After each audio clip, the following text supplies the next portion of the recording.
नमस्कार दोस्तों, मैं अर्जुन आपका स्वागत करता हूँ स्टे बाय अर्जुन के यूट्यूब चैनल में। तो दोस्तों, आज की हमारी क्लास है मगध साम्राज्य के बारे में। जो है दोस्तों, आज की हमारी तीसरी क्लास है। तो दोस्तों, वीडियो को अंत तक जरूर देखना ताकि सभी क्वेश्चन जो है आपको आसानी से याद हो जाएं। साथ ही दोस्तों, अगर आप हमारे चैनल पर पहली बार आएँ तो हमारे चैनल को भी सब्सक्राइब कर लीजिएगा, साथ ही बेल आइकन को प्रेस कर लीजिएगा ताकि हमारे आने वाले वीडियो का नोटिफिकेशन जो है आप तक पहुँचता रहे। चलिए दोस्तों, वीडियो को स्टार्ट करते हैं। तो दोस्तों, आज की हमारी क्लास है मगध साम्राज्य के बारे में, तीसरी क्लास है। यहाँ पे हेडिंग डाल देते हैं मगध साम्राज्य। तो दोस्तों, यहाँ पे हम बात करते हैं मगध साम्राज्य, यानी कल की क्लास में हम पढ़ रहे थे धनानंद के बारे में, जिसके समय जो है किसने आक्रमण किया था? सिकंदर ने जो है आक्रमण किया था धनानंद के समय। और साथ ही दोस्तों, यहाँ से हम क्वेश्चन बना था कि सिकंदर से पहले जो है किसी विदेशी ने जो है भारत पर आक्रमण किया था? तो बिल्कुल किया था ईरानियों ने, यानी सिकंदर से पहले जो है भारत पर ईरानियों ने आक्रमण किया था। तो यहाँ पे हम बात कर लेते हैं, इसका 2 मिनट रिवीजन करेंगे क्योंकि हम कल जो है इसके बारे में पढ़ चुके थे। यानी ईरानियों की तरफ से जो है पहला आक्रमण किया था 6ठी शताब्दी में साइरस ने, और जो कि असफल रहा था। फिर इसके बाद जो है पहला सफल आक्रमण किया था डेरियस प्रथम ने, जो कि साइरस का उत्तराधिकारी था और यह हकामनी वंश का था। इसने गांधार व कम्बोज पर जो है विजय प्राप्त कर ली थी। और साथ ही दोस्तों, डेरियस प्रथम के बाद जो है ईरानियों का अंतिम शासक हुआ था डेरियस तृतीय, जिसको जो है सिकंदर ने जो है हरा दिया था 331 बीसी के युद्ध में, जिसको दोस्तों आरबेला, गोगामेला व एरियन का युद्ध जो है कहा गया था। अब दोस्तों, इसके बारे में हमने सिकंदर के बारे में, जैसे ये किसके समय आया था? तो ये आया था दोस्तों धनानंद के समय। और ये कहाँ का शासक था? मैसेडोनिया या मकदूनिया का शासक था। इसके पिता फिलिप थे, माता ओलंपिया थी, पत्नी रैक्सोना, उपनाम इसका अलेक्जेंडर था। और ये भारत कैसे कैसे आया था?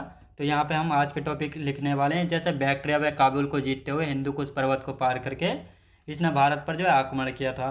साथ ही सिकंदर सिंधु नदी और खैबर दर्रे से होता हुआ जो है भारत आया था। तक्षशिला, यानी जब ये भारत आया तो इस समय तक्षशिला का शासक कौन था? अम्बिक था, जिसने बिना लड़े ही जो है अपने आप को आत्मसमर्पण जो है कर दिया था। और साथ ही दोस्तों, सिकंदर का समर्थन किया था कि आप जाइए भारत पर जो है युद्ध लड़िए, मैं आपका समर्थन करता हूँ और आपका सहयोग करूँगा। तो दोस्तों, अब इनका सारे पॉइंट एक एक करके लिखने वाले हैं। यानी भारत कैसे आया था, भारत कैसे आया, तो ये जानने वाले हैं सिकंदर, भारत कैसा है। तो दोस्तों, अब एक एक पॉइंट यहाँ पे हम लिखने वाले हैं। तो लिखेंगे बैक्ट्रिया एवं काबुल को जीतते हुए, बैक्ट्रिया एवं काबुल को जीतते हुए हिंदू कुश पर्वत को, हिंदू कुश पर्वत को पार करके, हिंदू कुश पर्वत को पार करके भारत पर आक्रमण किया था। अब दोस्तों, यहाँ पे हम दूसरा पॉइंट लिखेंगे, यानी सिकंदर सिंधु नदी और खैबर दर्रे से होता हुआ भारत पहुंचा था। सिकंदर सिंधु नदी एवं खैबर दर्रे से होता हुआ भारत पहुंचा था, होता हुआ भारत पहुंचा था। कहाँ पहुंचा था दोस्तों? खैबर दर्रे से होता हुआ जो है भारत पहुंचा था। अब दोस्तों, जब ये भारत पहुंचा तो इस समय तक्षशिला का शासक कौन था? तो लिखेंगे तक्षशिला। इस समय तक्षशिला का शासक कौन था? अम्बिक था दोस्तों। कौन था? अम्बिक था। और दोस्तों, अम्बिक ने जो है बिना लड़े ही आत्मसमर्पण कर दिया था। बिना लड़े ही आत्मसमर्पण कर दिया था, आत्मसमर्पण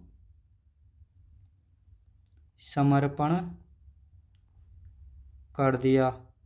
किसको दोस्तों? सिकंदर को। और साथ ही दोस्तों, सहयोग भी दिया था। अब दोस्तों, यहाँ पे हम बात करते हैं झेलम नदी एवं चिनाब नदी के बीच जो है राजा पोरस का साम्राज्य था। और झेलम नदी के तट पर जो है सिकंदर और राजा पोरस के बीच युद्ध हुआ था 326 बीसी में, जिस युद्ध को जो है दोस्तों झेलम, बितस्ता, हाइडेस्पीज व कद्री का युद्ध जो है कहा गया था। अब लेकिन इस युद्ध में जीत किसकी हुई थी? सिकंदर जीत गया था और राजा पोरस की जो है हार हुई थी। जब राजा पोरस की हार हो गई तो राजा पोरस को जो है बंदी बनाकर जो है अपने साथ ले गया था। और फिर इसके बाद जो है दोस्तों राजा पोरस से पूछा गया था कि बताओ मैं तुम्हारे साथ कैसा व्यवहार करूं। तो राजा पोरू या राजा पोरस ने कहा था कि तुम जो है मेरे साथ ऐसा ही व्यवहार करो जैसे एक राजा दूसरे राजा के साथ जो है करता है। तो सिकंदर जो है इस बात से बहुत खुश हुआ कि बंदी रहते हुए भी जो है ऐसी बात कर रहा है। तो ये इस बात से जो है बहुत खुश हुआ और इसके बाद जो है राजा पोरस को जो है इसने इसका राजा पोरस का साम्राज्य जो है वापिस कर दिया था। तो ये आपको पता होना चाहिए। अब दोस्तों यहाँ पे हम लिख लेते हैं, यानी झेलम नदी एवं चिनाब नदी के बीच किसका साम्राज्य था? झेलम नदी व चिनाब नदी के बीच राजा पोरस का साम्राज्य था। किसका दोस्तों? राजा पोरस का जो है साम्राज्य था। तो ये आपको याद रखना है। अब दोस्तों यहाँ पे बात करते हैं, झेलम नदी के तट पर सिकंदर और राजा पोरस के बीच युद्ध हुआ था। झेलम नदी के तट पर सिकंदर और राजा पोरस के बीच, राजा पोरस के बीच 326 बीसी में युद्ध हुआ था। अब दोस्तों इस युद्ध को जो है क्या नाम दिया गया था? तो इस युद्ध की यदि बात की जाए तो झेलम का युद्ध, झेलम का युद्ध, बितस्ता का युद्ध, हाइडेस्पीज का युद्ध, और एरियन का युद्ध। तो ये आपको एरियन का नहीं दोस्तों, कद्री का युद्ध,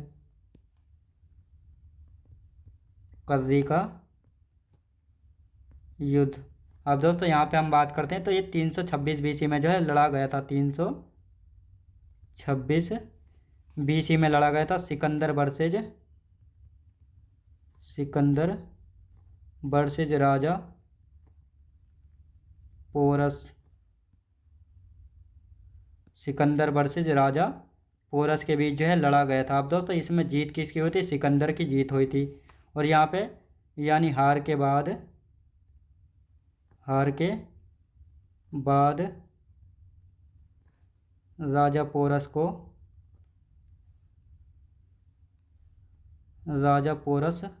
को बंदी बनाकर अपने साथ ले गया था,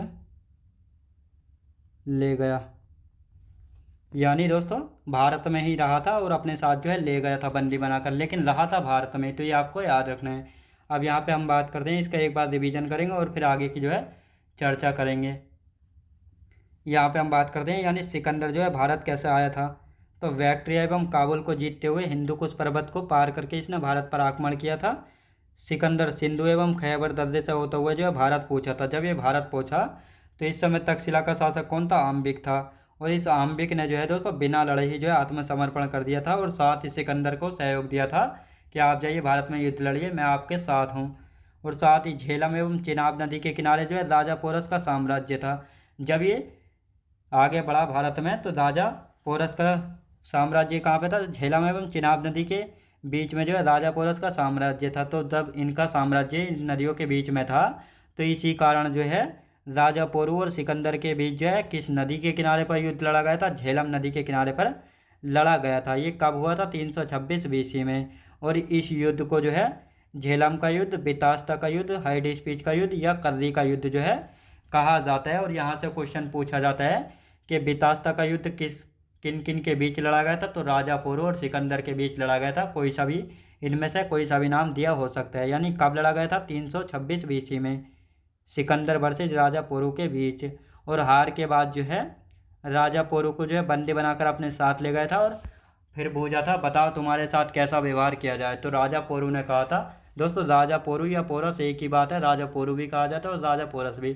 तो इनसे कहा था बताओ तुम्हारे साथ कैसा व्यवहार किया जाए। तो राजा पोरू ने कहा था कि मेरे साथ ऐसे ही व्यवहार किया जाए जैसे एक राजा दूसरे राजा के साथ व्यवहार करता है। तो इस बात से जो है सिकंदर जो है बहुत ज़्यादा अचंभित हुआ और खुश हुआ कि तुम जो है बंदी रहते हुए भी जो है तुम ऐसी बात करते हो, तो इसीलिए जो है मैं तुम्हारी बहादुरी को सलाम करता हूँ। और इसके बाद जो है राजा पोरू को सिकंदर ने जो है इनका पूरा साम्राज्य वापस कर दिया था। अब दोस्तों यहाँ पे बात आती है सिकंदर कितने समय तक भारत रहा था और कब जो है भारत से लौट कर गया था। तो यहाँ पे हम बात करते हैं सिकंदर ने भारत पर आक्रमण किया था 326 बीसी में। सिकंदर भारत से वापस कब गया था? 325 बीसी में। सिकंदर कितने दिन भारत में रहा था? 19 महीने तक जो है रहा था। अब दोस्तों इसके भारत से वापस जाने के कारण भी अभी जानेंगे। साथ ही सिकंदर के आक्रमण के समय मगध का शासक कौन था? धनानंद था। सिकंदर की सेना ने जो है ब्यास नदी को पार करने से मना कर दिया था, क्योंकि दोस्तों यहाँ पर जो इस समय कई सारी कहानियाँ या अफवाहें उड़ी हुई थी कि जो भी ब्यास नदी को पार करता है या ब्यास नदी में प्रवेश करता है वह जो है ज़्यादा दिनों तक जो है जीवित नहीं रहता। और साथ ही दोस्तों एक रीज़न ये माना जाता है कि सिकंदर की सेना जो है यहाँ पर इतनी ज़्यादा थक चुकी थी कि वह जो है लड़ने की स्थिति में नहीं थी। तो एक कारण जो है ये बताया जाता है। और साथ ही दोस्तों तीसरा कारण ये बताया जाता है कि इस समय जो है धनानंद का यहाँ पे शासक था और ये धनानंद भी जो है बहुत ज़्यादा शक्तिशाली था। तो ये भी आपको याद रखना है। तो अब दोस्तों यहाँ पे हम बात करते हैं, इन सारे पॉइंटों को लिखेंगे एक एक करके। तो यहाँ पे लिख लेते हैं इन सारे पॉइंटों को।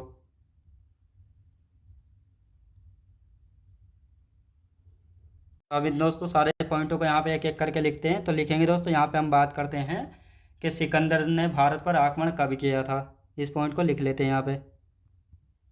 सिकंदर ने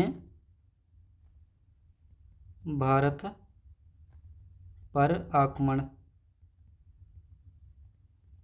326 बीसी में किया था। 326 बीसी में किया था। अब यहाँ पे बात करते हैं सिकंदर वापस कब गया था। सिकंदर वापस कब गया? 325 बीसी में। सिकंदर भारत में कितने दिन रुका था? सिकंदर भारत में कितने दिन रुका? तो 19 महीने तक रुका था। 19 महीने तक। तो ये आपको याद रखना कितने दिन तक दोस्तों? 19 महीने तक जो है ये रुका था। तो यहाँ पे आप बात करते हैं।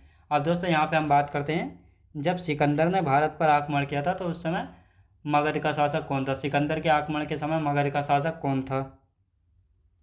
सिकंदर के आक्रमण के समय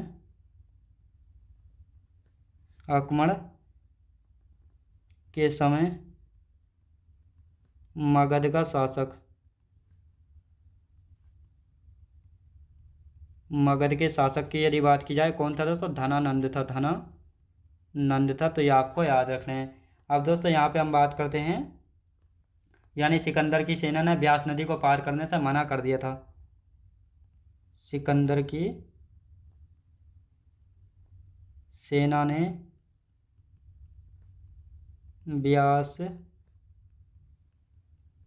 नदी को पार करने से मना कर दिया था। यानी दोस्तों सिकंदर की सेना ने जो है ब्यास नदी को पार करने से जो है मना कर दिया था। तो दोस्तों अब इसके रीजन के बारे में जानेंगे। अब दोस्तों सिकंदर के गुरु की यदि बात करते हैं तो सिकंदर के गुरु कौन थे? सिकंदर के गुरु थे अरस्तु। और दोस्तों इनकी जो है एक पुस्तक थी पॉलिटिक्स, इनकी ये पुस्तक थी। अब दोस्तों यहाँ पे हम बात करते हैं अरस्तु के गुरु कौन थे? प्लेटो थे। अब दोस्तों इनकी भी एक पुस्तक थी रिपब्लिक। अब दोस्तों प्लेटो की गुरु की यदि बात की जाए तो सुकरात थे। और सुकरात ने जो है कोई भी पुस्तक नहीं है इनकी, याद रखें दोस्तों। यहाँ पे हम बात करते हैं अरस्तु के गुरु यानी सिकंदर के गुरु अरस्तु, जिनकी एक पुस्तक है पॉलिटिक्स। अरस्तु के गुरु थे प्लेटो, जिनकी पुस्तक थी रिपब्लिक, और प्लेटो के गुरु हैं सुकरात, याद रखेंगे। अब दोस्तों यहाँ पे हम बात करते हैं सिकंदर के समय आए व्यक्ति, यानी सिकंदर ने जब भारत पर आक्रमण किया था तो सिकंदर के समय कौन कौन व्यक्ति भारत आए थे। तो सेल्यूकस निकेटर आया था, जो कि इसका थल सेनापति था। कौन था दोस्तों? थल सेनापति था। और साथ ही निर्याकस आया था, जो कि इसका जल सेनापति था। साथ ही दोस्तों फिलिप आया था, जो कि इसका प्रबंधक यानी मैनेजर था।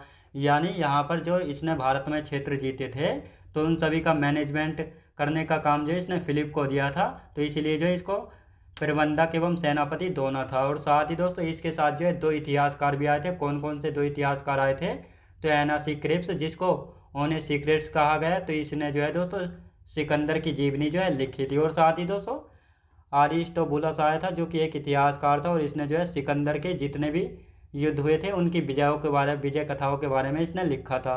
साथ ही सिकंदर की पसंदीदा पुस्तक की यदि बात की जाए तो कौन सी थी? इसकी पसंदीदा पुस्तक थी इलियड, जिसके लेखक थे रोमर। साथ ही सिकंदर के घोड़े का नाम था बहुकेफला।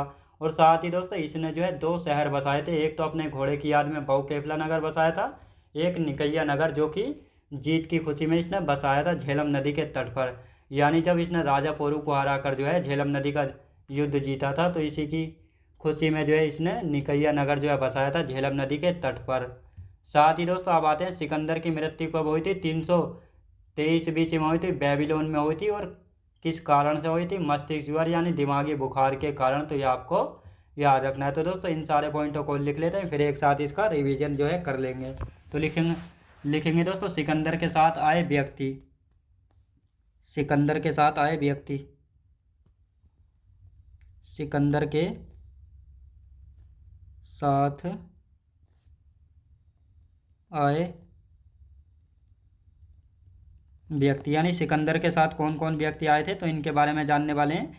तो सबसे पहले हम बात करते हैं कौन आया था दोस्तों? Seleucus Nicator, Seleucus Nicator. और दोस्तों सेल्यूकस निकेटर की यदि बात करते हैं तो ये सेल्यूकस निकेटर जो है इसका युद्ध चंद्रगुप्त मौर्य से होगा 305 बीसी में। और जब ये हार जाएगा तो साथ ही अपनी बेटी कार्नेलिया की शादी भी चंद्रगुप्त मौर्य से करा देगा। तो ये भी हम जानेंगे आगे चल के। तो ये कौन था दोस्तों? इसका थल सेनापति था, सेल्यूकस निकेटर इसका थल सेनापति था। और यहाँ पे बात करते हैं निर्याकस, निर्याकस कौन था?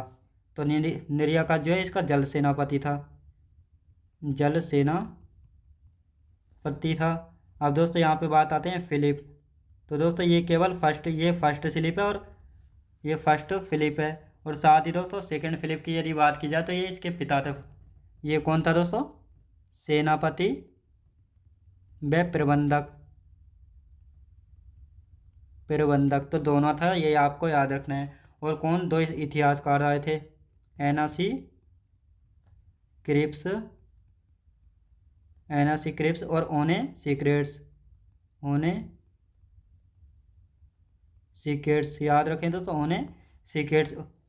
ये कौन थे? ये जो है एक इतिहासकार थे। तो लिखेंगे इतिहासकार थे, ये जो है इतिहासकार थे। अब दोस्तों इन्होंने जो है क्या लिखा था? सिकंदर की जीवनी लिखी थी, सिकंदर की जीवनी लिखी। सिकंदर की जीवनी किसने लिखी थी? इस प्रकार यहाँ से क्वेश्चन पूछा जाता है। एना सी क्रिप्स या ओने सीक्रेट्स ने लिखी थी। तो ये आपको याद रखना है। अब यहाँ पे अरिस्टोबुलस आए थे, एक इतिहास और थे अरिस्टोबुलस, अरिस्टोबुलस। तो ये कौन थे दोस्तों? ये भी एक इतिहासकार थे। तो ये भी सिकंदर के साथ आए थे। अब इन्होंने क्या किया था? इन्होंने जो है दोस्तों सिकंदर के युद्ध विजय को जो है लिखा था, सिकंदर के युद्ध विजय के बारे में लिखा था। तो ये आपको याद रखना। आप दोस्तों यहाँ पे बात आते हैं सिकंदर की पसंदीदा पुस्तक, सिकंदर की पसंदीदा पुस्तक तो कौन सी पुस्तक जो है सिकंदर की पसंदीदा पुस्तक है?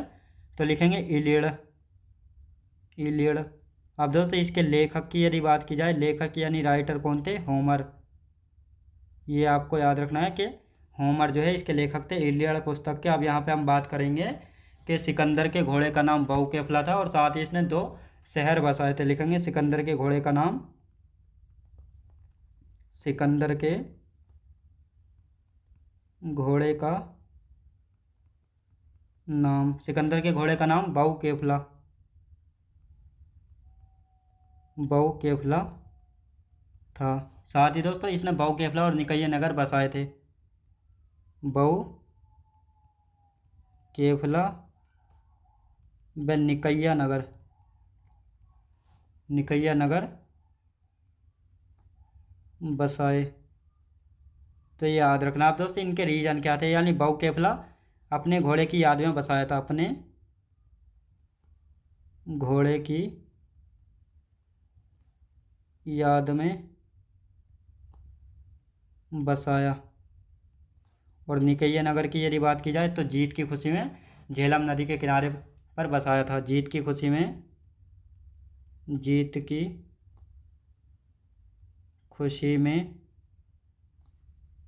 झेलम नदी के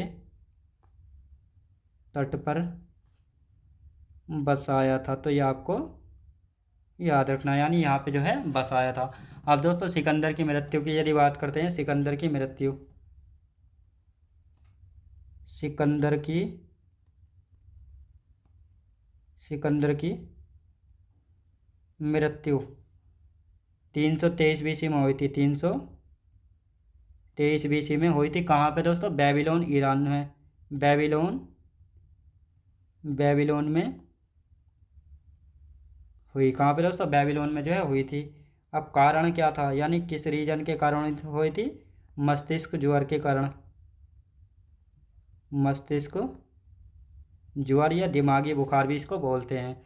तो दोस्तों अब सिकंदर जो है समाप्त हो चुका है। अब इसके बारे में हम रिवीजन कर लेते हैं। यहाँ पे हम बात करते हैं दोस्तों, सिकंदर जो है भारत पर आक्रमण कब किया? सिकंदर ने 326 बीसी में आक्रमण किया था भारत पे, याद रखना आपको।